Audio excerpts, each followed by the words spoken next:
Hello everyone, welcome to back my channel. I hope everyone is having a wonderful day. Before starting the video, please go ahead and hit the subscribe button and give this video a thumbs up. The bold and the beautiful spoilers and updates reveal Daphne Rose, Muriel Hilaire, appears to be infatuated with Carter Walton, Lawrence St. Victor. But the soap seems to be steering Carter towards Hope Logan, Annika Noel. What implications does this have for Daphne's future? Who might the nose be romantically linked with next? Who's next on her pursuit list? Could this lead to an unexpected love story and a dynamic soap opera couple? Stay tuned as we explore the possibilities. Daphne has always been open about her feelings for Carter. When the Parisian perfumer arrived, she was merely a background character at Forrester Creations. While carrying out Steffi Forrester Finnegan's, Jacqueline Massin's Wood bidding, Daphne found herself drawn to her target. It appears that Daphne's infatuation is intensifying. The more he runs, the more she chases. The more elusive Carter becomes, the stronger her desire for him grows. That's the textbook definition of obsession. In the meantime, Liam Spencer, Scott Clifton, is facing the grim reality of an inoperable brain tumor. His primary focus appears to be on finding peace and extending forgiveness, not only for himself but also for his loved ones. Liam has already urged Hope and Steffi to set aside their differences. There are hints that Steffi may soon invite Hope back to Forrester Creations. Additionally, Liam is encouraging Hope to rekindle her relationship with Carter, believing she will need someone to support her, and he seems determined that it should be Carter. It has been hinted that a reunion may occur by the end of the week. There remains a chance that Ridge Forrester, Thorsten Kaye, and Brooke Logan, Catherine Kelly Lang, could be the couple in focus. However, it increasingly appears that Hope and Carter are the ones to watch, particularly given the mounting pressure from Liam. Fans have generally not embraced the idea of Carter, as it lacked a proper build-up and seemed to emerge unexpectedly without any context. Nevertheless, the soap has already leveraged the Forrester Creations takeover to strengthen the connection between Carter and Hope. It seems that Liam's demise will pave the way for their reunion. If Carter and Hope end up back together, what implications does that have for Daphne? While she does have her perfume line, it lacks depth. Therefore, Daphne will require a new storyline. This could justify the involvement of Will Spencer, Crew Morrow, Electra Forrester, Linnea Grace, and Xander Forrester Dominguez, Dylan Demetz, in urging the nose to launch a new collection. This would provide Daphne with a reason to remain in Los Angeles, but what about her romantic future? Although Justin Barber, Aaron D. Spears, hasn't been seen recently, could he potentially be a better fit for Daphne? It appears that the chemistry between Justin and Daphne could be much more intense than with Carter, so keep watching. The Forrester world is never short of secrets, scandals, or surprise returns. As the drama continues to unfold in Los Angeles, a new storm brews on the horizon.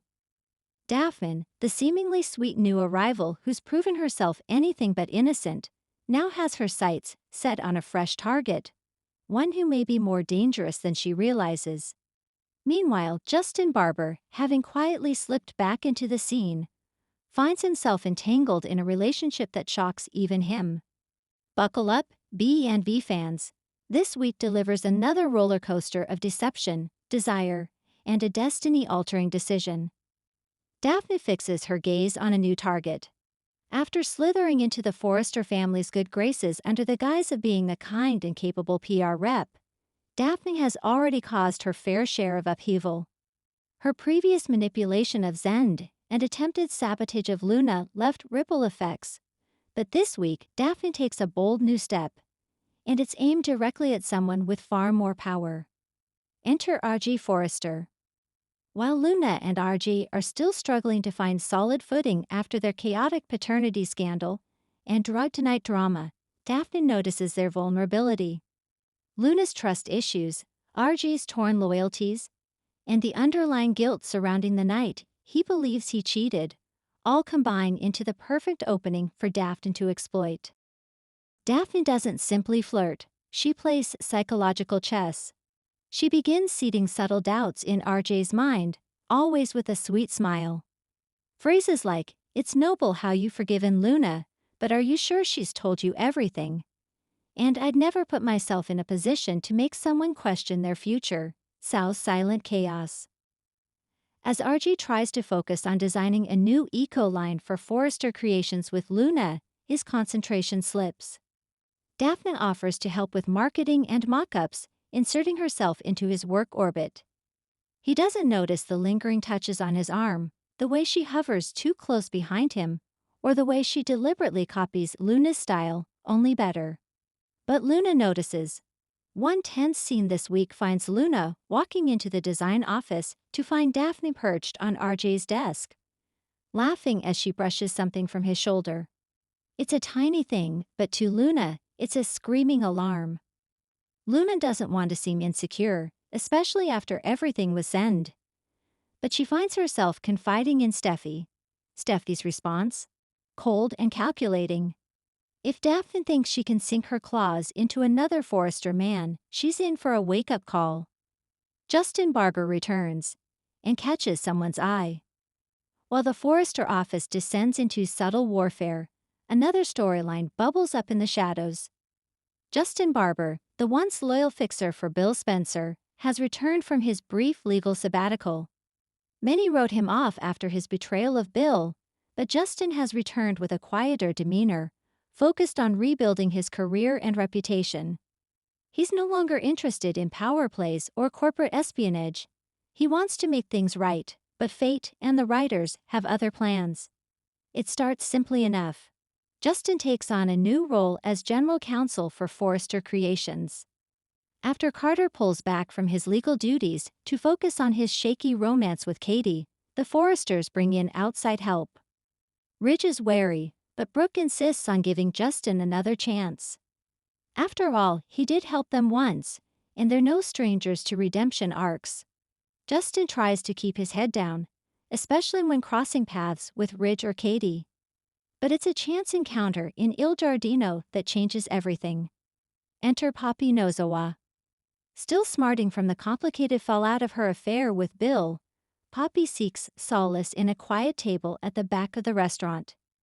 When she accidentally drops her phone and Justin politely picks it up, the two strike up a surprisingly witty, warm exchange. What begins as banter over the wine list turns into a full-blown, hours-long conversation. They talk about family, mistakes, ambition, and forgiveness. Justin finds Poppy intriguing. There's a melancholy to her that he recognizes in himself. And Poppy, used to being judged for her past choices, is surprised at how easy it is to open up to Justin. The next day, she stops by Forrester Creations under the pretense of checking in on Luna, but she brings Justin a coffee with his name misspelled. They laugh about it. It's small but unmistakably flirty. Cue Katie Logan.